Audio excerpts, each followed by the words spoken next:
this area. Former President Donald Trump is recovering from an ear injury this morning after being shot at during a rally yesterday. Of course, joining us now is Dr. Corey Hebert with medical perspective on all of this, not just the former president himself, but also for people who were watching, people who were in that crowd. I want to start with this.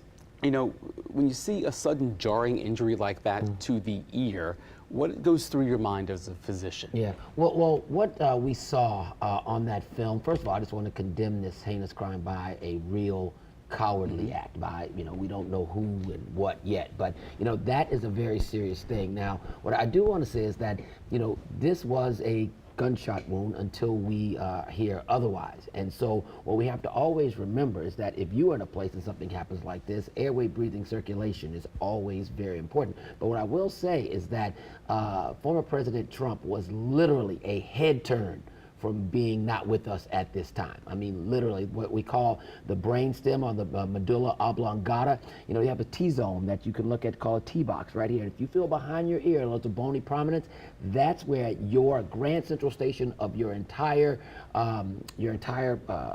nervous system, where you breathe, where your consciousness is, where your heart rate is.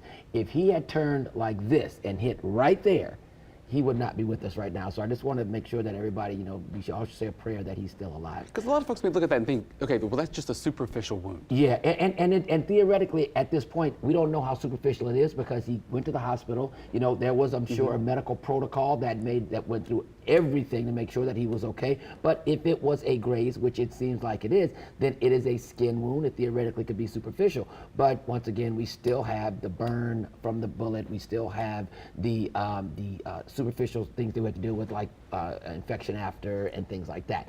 But like I said, there's a lot of information we don't have, but this is something always that could happen any place. And so you have to be ready to step up and do CPR. Understand that you should learn it if you don't know it. And then you also have to be ready to do first aid. And we have to be able to step up and do these things. We can't be scared. We have to be able to do these types of things. You mentioned protocols whenever he was taken to the hospital. What are likely some of those potential protocols that he had to go through in a medical setting? Sure. So basically what happens is that when you come in, and a lot of folks that have trained as physicians and clinicians remember what's called a room 4 at Charity Hospital, but basically it is a full skeletal survey of everything that we can see.